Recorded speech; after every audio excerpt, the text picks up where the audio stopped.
the slide? Let's see it. Okay, great.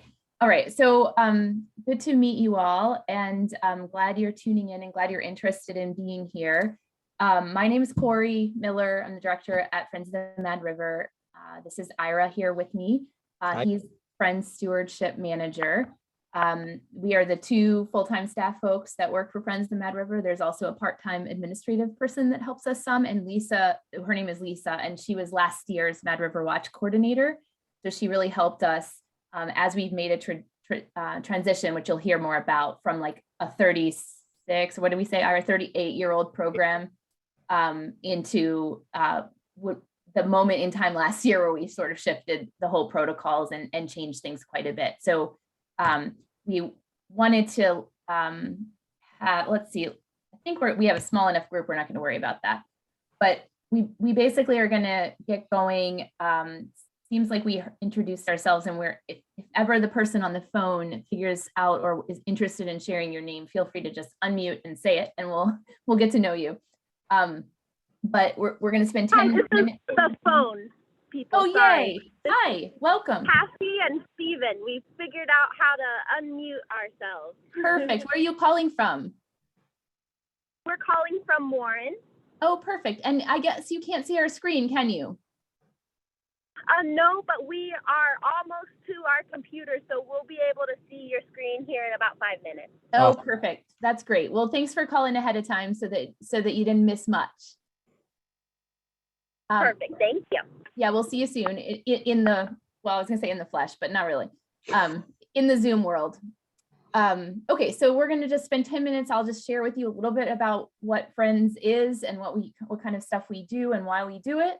And then we're going to just jump into the meat of like what the Mad River Watch program is in its first year of a reiteration last year, which we're calling Mad River Watch 2.0, and then sort of what we're hoping to add to the program this year.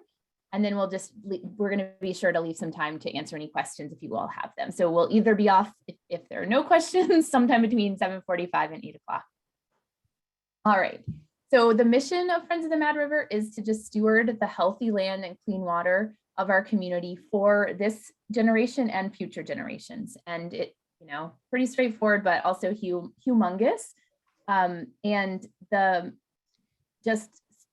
for context, the Mad River, especially for you, Asher, but the Mad River watershed is 5 towns. It's Warren, Waitsfield, Fayston, Moortown, and Duxbury, and portions of Moortown and Duxbury. So across that 5-town region, we bring people together to do three groupings of things. We learn about the health of the land and water, we can serve the valued natural resources, and we really try to have fun and celebrate this special place. And I'm glad folks are here tonight because you're part of that, having fun if you choose to embark on this Mad River Watch program. We have several programs in addition to Mad River Watch. We do a lot of work with stormwater management and helping homeowners learn how to sink water into their properties.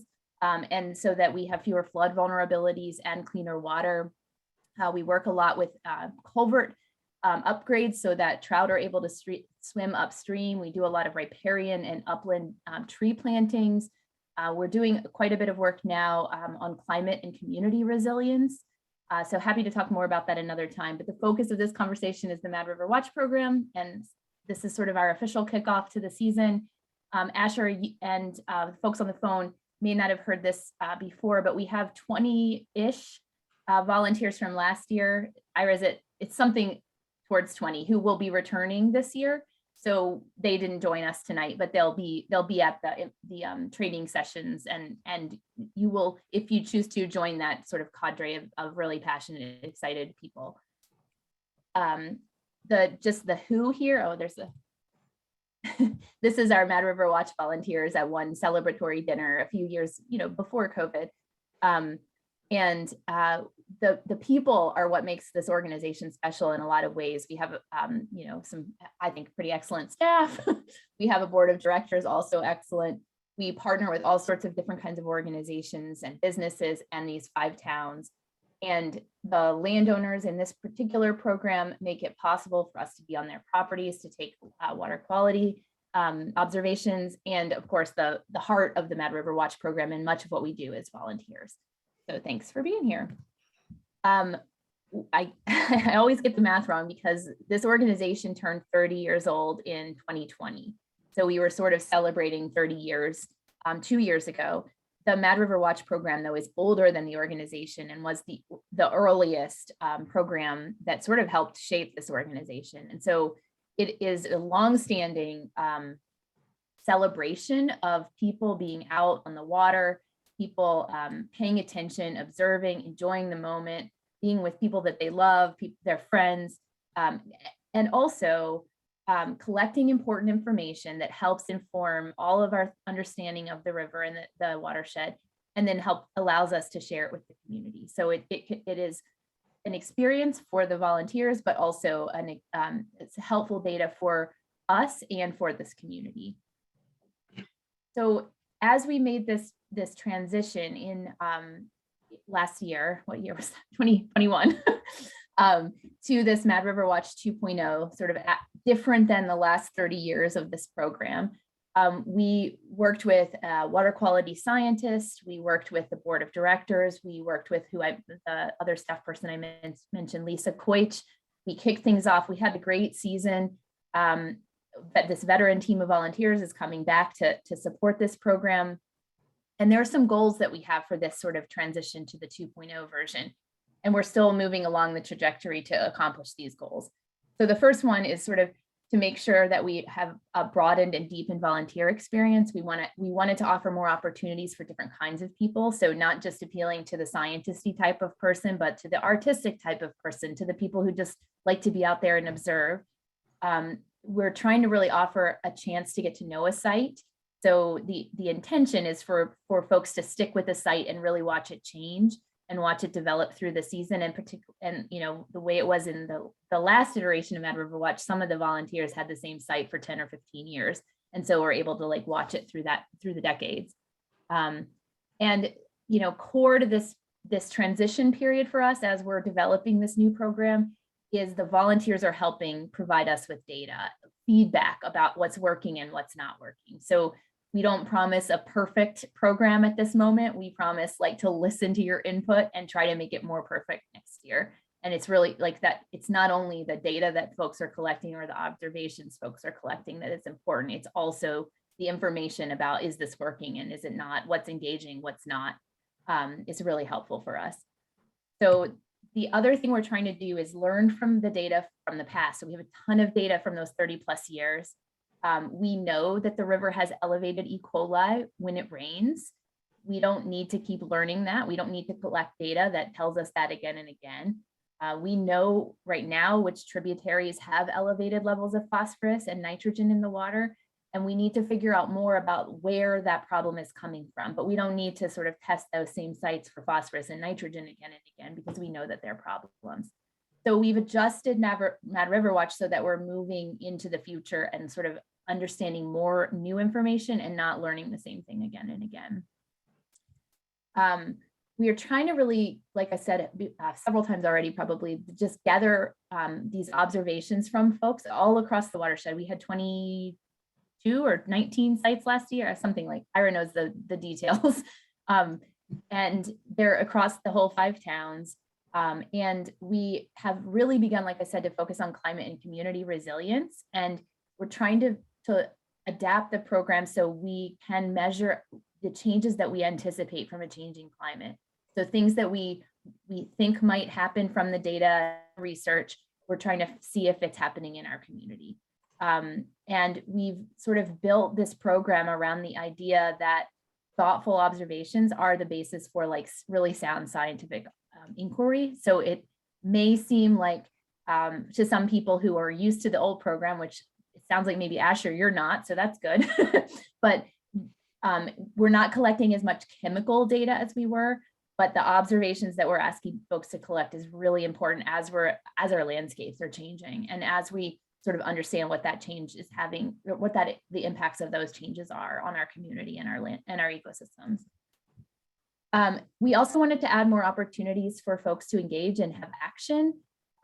We are working on this summer, we're going to start a different kind of us. Can you let that person in, Ira? Thank you. Sorry, folks.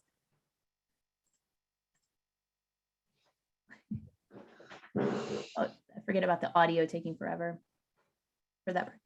Hi, Stephen. Welcome. I'm in the middle of chatting, but we'll connect to you soon in just a second. We have a slideshow up and hope you can see it. Okay, so we're really trying to think about really high quality data at fewer sites, and we're calling that Sentinel sites. I think we're developing this summer 5 or 6 really high quality data sites that will be in addition to the 2025 sites that we have with the volunteers. And so that's something that we're looking for input around. We're trying to figure out how that will work. And those Sentinel sites will be a longer season than our normal sites. And you're gonna hear more about that soon. We're also trying to find stories. Like we want to hear, you know, Catherine, like you said, with your 4-year-old, I think like we want to hear what people's experiences are. If your 4-year-old has a story on the river, like we want to be able to hear about that experience, maybe share that with the community if it's appropriate, and figure out how we can engage our watershed neighbors in this really valuable resource, and strengthen that relationship between all of us as neighbors and our connection to this land and this landscape. We will definitely have stories, so we will bring them to you. Perfect, excellent, and art we hope to. We have sketchbooks. Perfect. Good, great. So then like we've added a stewardship component, and that's just sort of like taking good care of this place. So not only are we looking around so that we can make so we can watch and understand changes, and we also want to engage. And like there's a situation last year where somebody noticed some graffiti that they thought was sort of wrecking the mood and the spirit of the river, and like they worked with the town to resolve that, to paint over the graffiti, you know, picking up litter, like being observing like how much litter is there and where is it coming from and how are people using the river, and really just thinking about the ways that that specific site needs help and care and concern, and what we can each do to sort of make it a better place when we leave it. And the last thing we really are trying to do, and this is a transition to the Sentinel sites that I mentioned also that we're making this year, but we really want to track change over time. And, you know, when we look back at our data from the past, for example, we can see when the power plants in the Ohio River Valley sort of cleaned up their act, the coal power plants, and kind of started working on with better air quality conditions, because the pH in the river changed in the Mad River. And we have that data. We are able to, it's not meaningful if you look at it in one year compared to the next year. So we're, you know, 2021 data compared to 2022 data is not always like a useful combination. But what's important is that we have, we can through the decades look at this change over time, and we can really understand this, like specifically with the Sentinel sites, but also definitely with your volunteer sort of observational data, really understand how things are changing, like I mentioned before.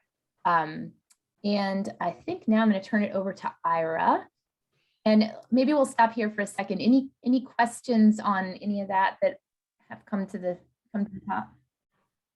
Whoops, I almost hit remove to Stephen. Oh. Let's welcome him, Ira. Yep. Seems like.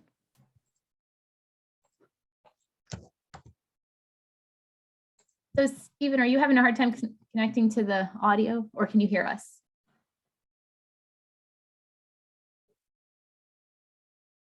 Feel free to say hello if you can hear us and if you want to, but welcome. And Ira's going to take it from here.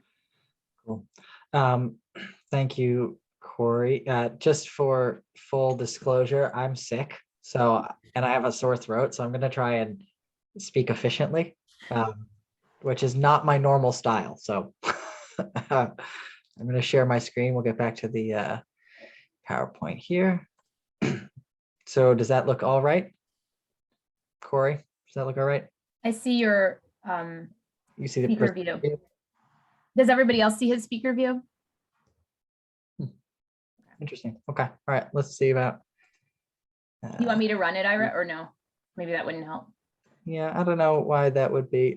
Let's see. What if I do this and this? That's different. And then That's good. And you just need to hit play. Yeah. what about now? Do you see the presenter view? No. Okay, great.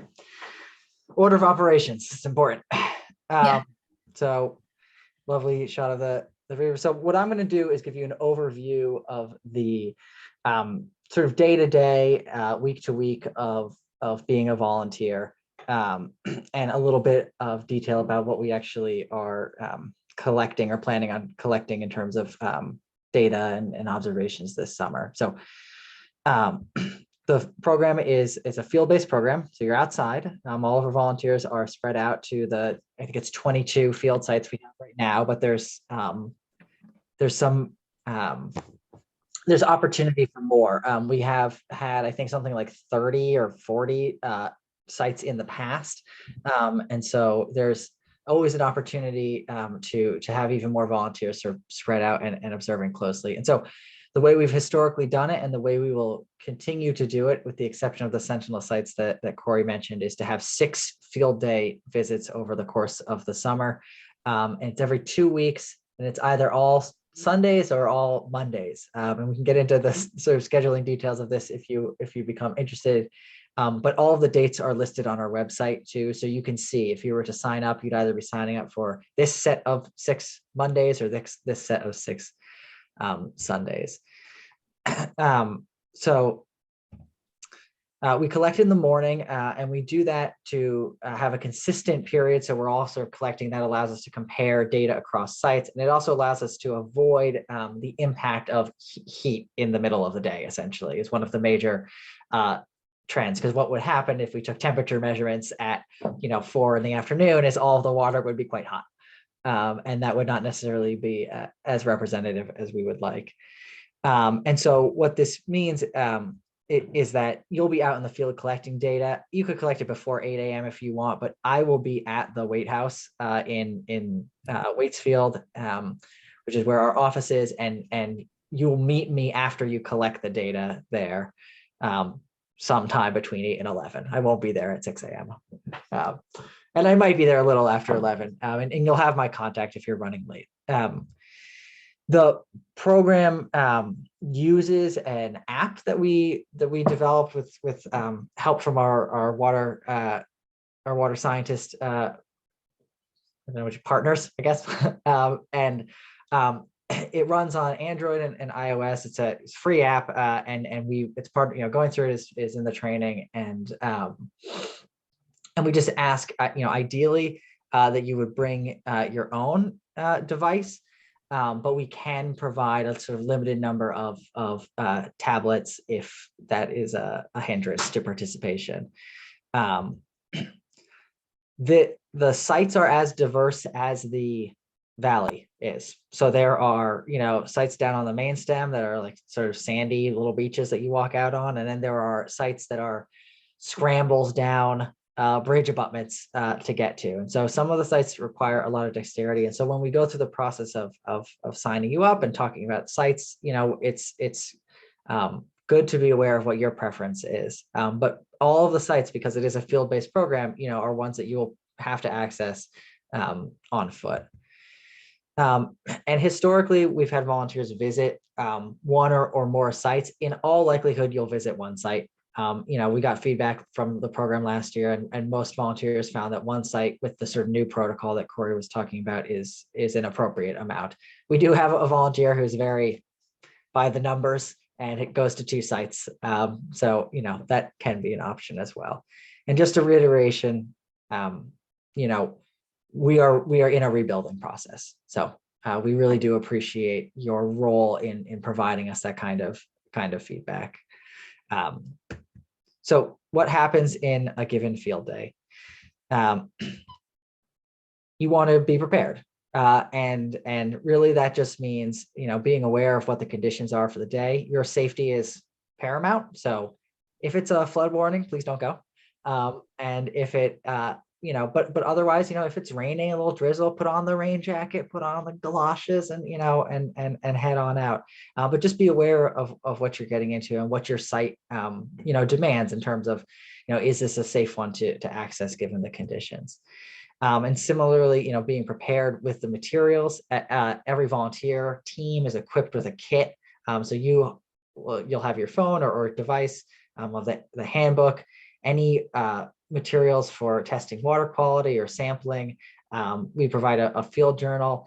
And if we don't necessarily have great art supplies on hand, but it's an open conversation because it's something we want to try and encourage. And so if there's something that you're looking for in your kit that isn't there, let us know, and then we'd be happy to try and figure it out. Question? Hey, Ira. Whenever it's the field day, will we be going on a bus?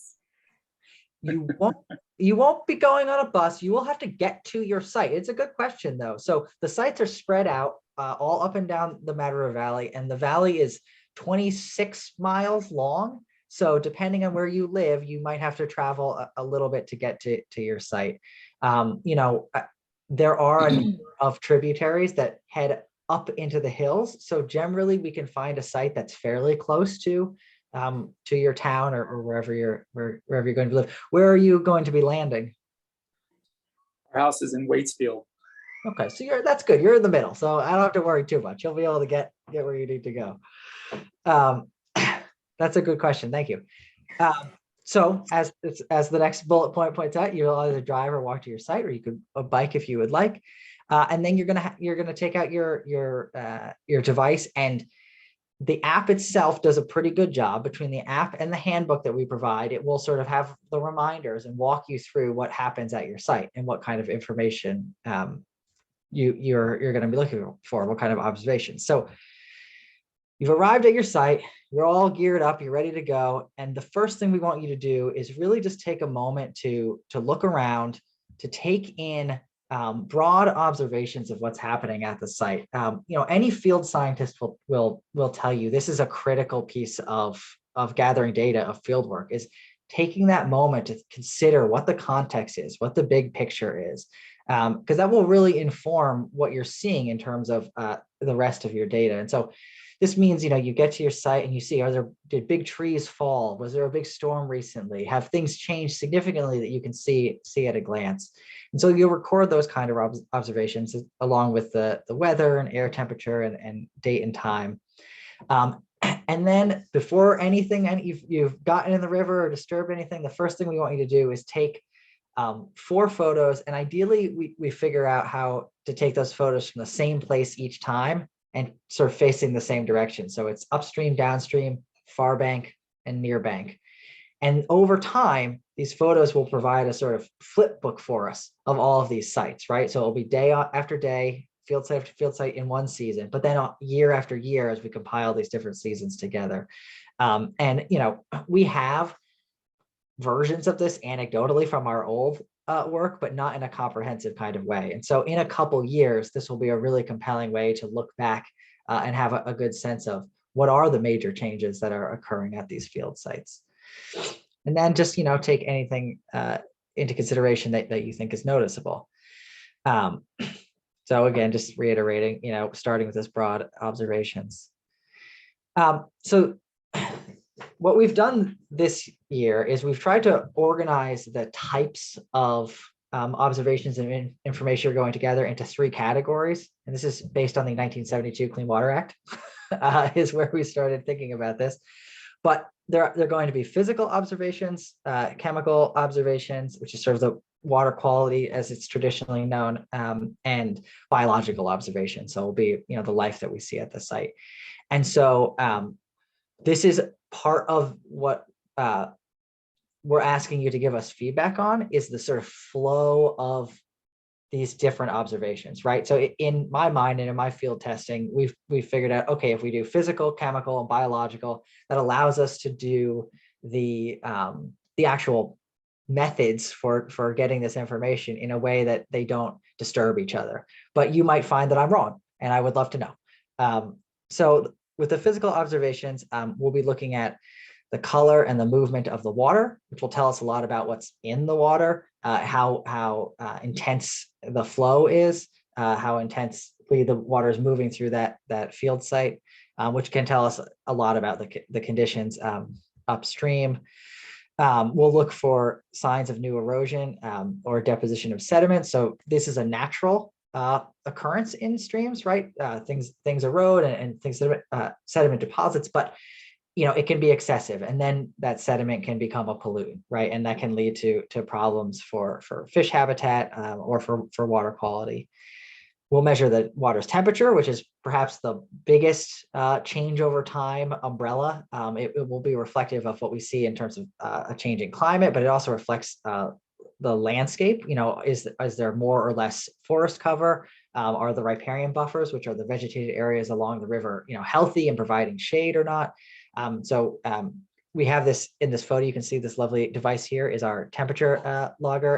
And so we get very accurate temperature measurements in the field. So each volunteer team will have one of these devices. This device also measures conductivity, which is electrical conductivity, which is a sort of stand-in for the mineral content that's in the water. And generally, we associate that with the salt content. And so we're going to be using this data and the Sentinel site data that will also collect conductivity data to try and better understand salt runoff from the roads, which is increasing as we are seeing more freeze-thaw cycles in the state. We're seeing increased salt usage, which can have a detrimental effect in waterways.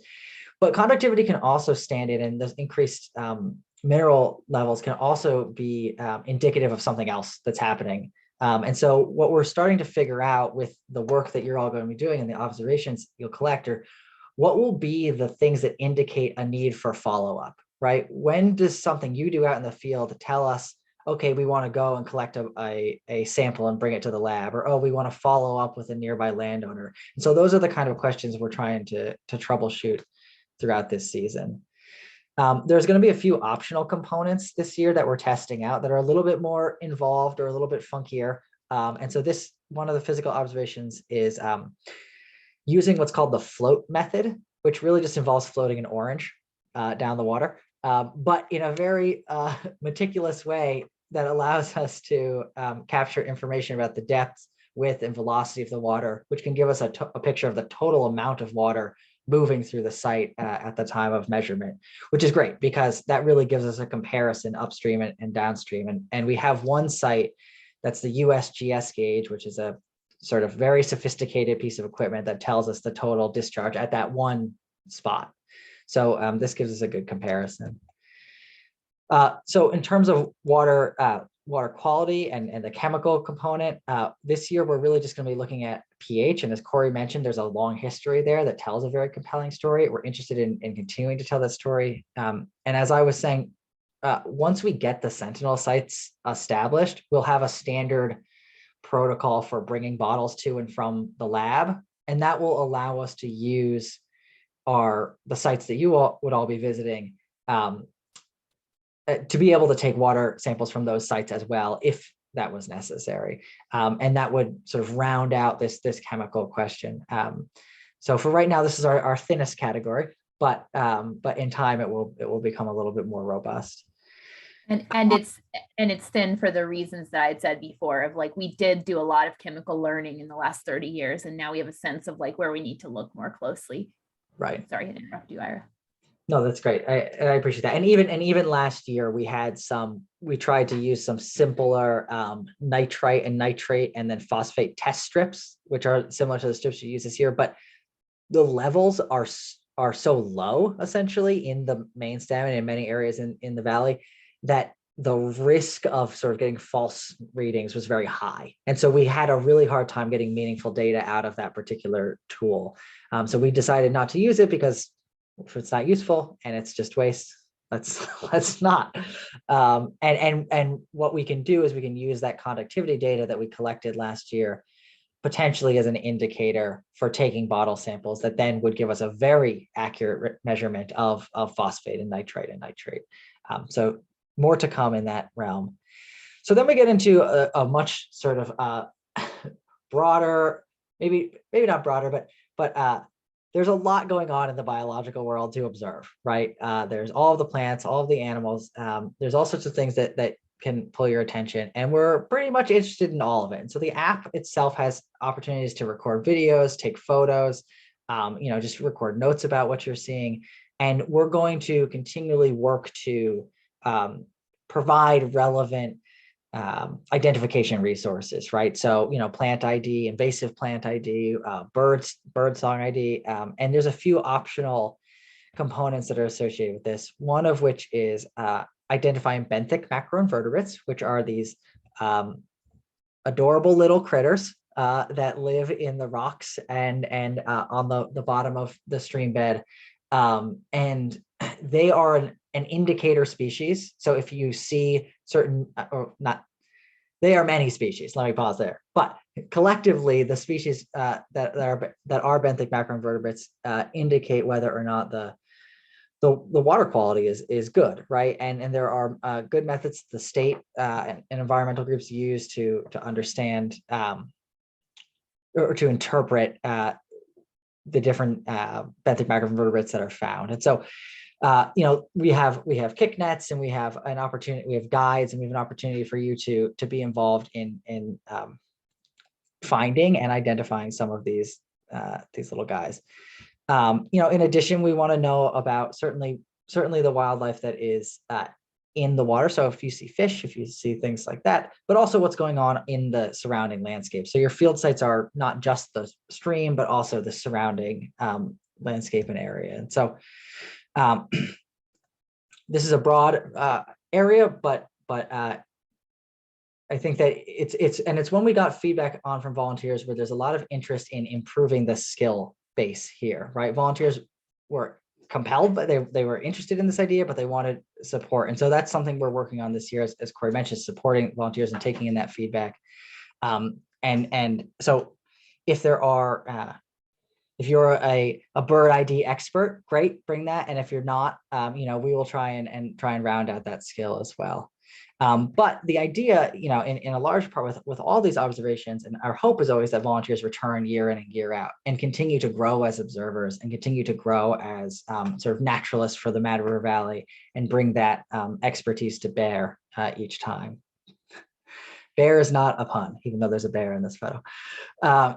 And so then the last, maybe not the last, once you've gone through and you've taken these observations, right, you've sort of filled out the Fulcrum map. We ask that you sort of now put on your stewardship hat, right? Because not only do we want to learn about this watershed, but we want to be active in taking care of it. And so, we provide trash bags and some more heavy duty gloves that are in your kit. And so if you see trash that you're willing and interested in removing, please do. You can bring it when you meet me at the Waite House in Waitsfield, and we can drop it off there. And if there's big trash that you can't remove or don't feel like removing, we can record that and we can plan around that for another time. What was it, 2 weeks ago, I worked with some Green Mountain Valley School students to pull 25 bags of trash off the side of the river, which is heartbreaking, but they're there. We can bring those resources to bear. And we have some questions in the app about the type of trash and the volume of trash, and we want to try and understand what those trends are like. And we definitely see, it ebbs and flows throughout the course of the summer as we see recreators and tourists and folks come and go, and the use of these sites increases. And so then, this is really sort of the closeout of it all, is a moment to reflect. And similar, I'll just say this is another point of emphasis for us. It's really important to be able to tell the story of this place and of the field sites. And Corey and I work in some ways as environmental advocates, right? Our job in some ways is to speak for the watershed, but there's two of us, so we cannot honestly speak for everything that's going on there, but collectively we can have an awareness of what's happening in the watershed. And so by taking a moment to put your experience of visiting these sites into your own words, to write, to do art, to take extra recordings of some a beautiful leaf that you see dancing in the wind, whatever it is, that will help you deepen your abilities as an observer, and it will help us collectively be able to appreciate and tell the story of this place. Cassie, do you have a question? I do. It's just a follow-up about the trash things that you mentioned. I understand being interested in the data of it, but I was just curious about the collection. Like if I find a candy bar wrapper, I'll throw it away and just tell you I found a candy wrapper, or do I actually bring you the candy wrapper? That's a great question. So you are more than welcome to throw it away somewhere else, and you don't have to bring it to us. But because we do ask that the volunteers meet us at the end of their field day to sort of re-up their field kits and give us a chance to calibrate the conductivity probes and things like that, you can also throw it away at the Wait House, and we will provide a trash bag. So hopefully that answers the question. Thank you. So I'll just say, in the context of this reflection, we recognize that not everyone is going to be sort of ready to jump into 2 feet with this, and maybe some of you will be. So awesome, that's great. Please do.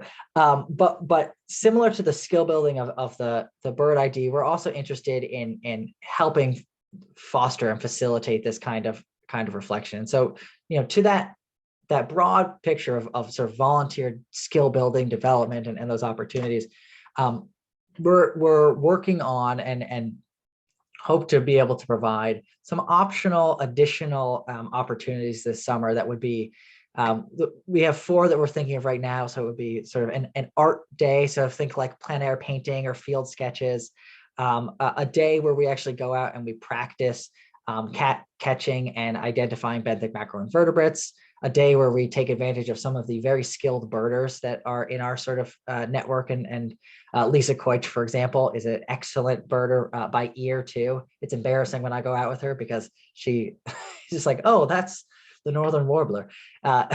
And so we have a sort of bird ID, and then a day focused on plant identification, both invasive plants and native plants.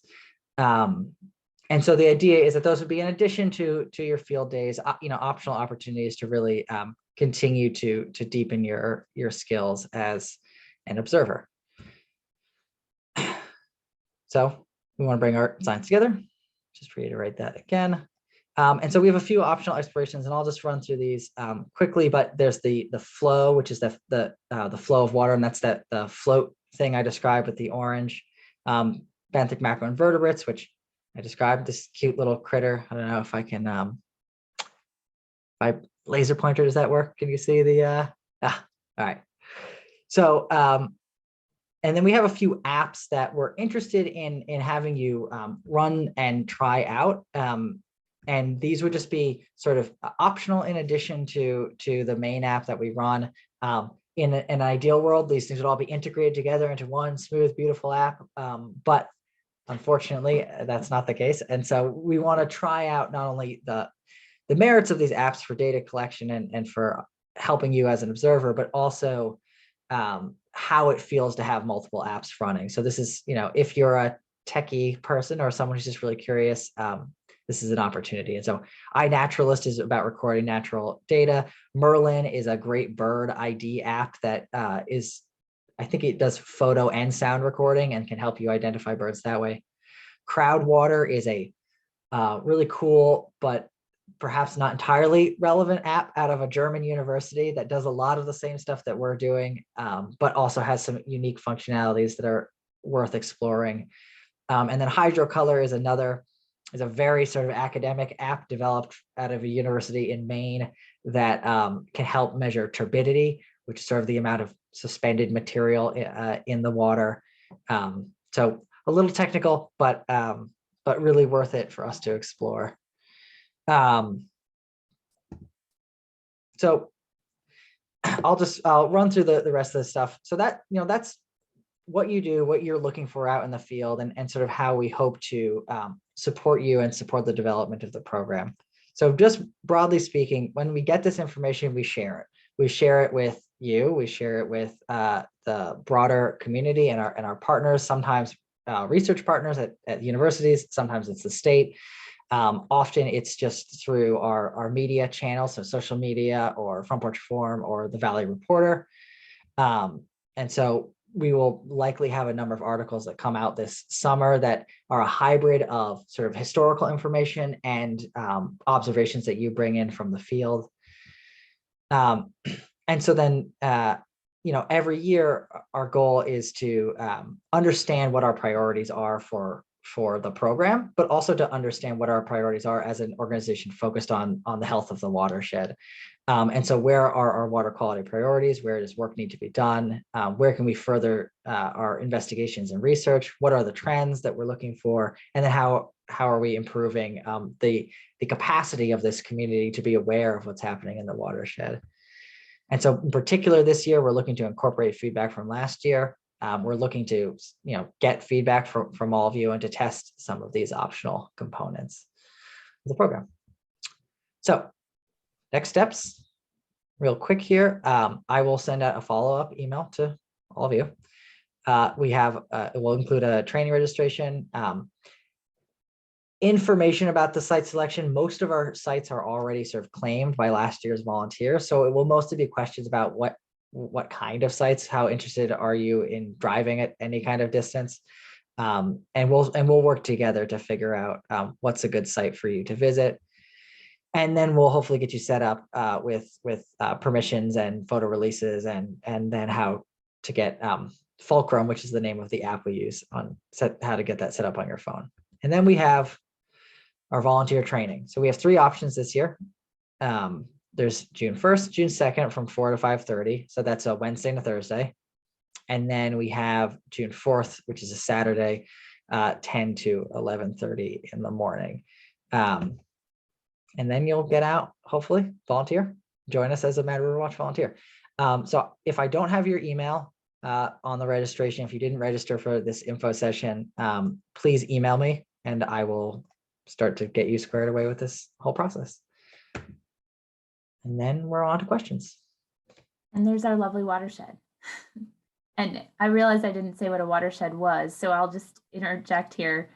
It's the area of land that water drains onto and into a certain body of water. So this is our water in the Mad River eventually goes to the Winooski River and then Lake Champlain and on to the St. Lawrence Seaway and the Atlantic Ocean. But this is our 5-town watershed. Interjection. And yeah, we welcome questions.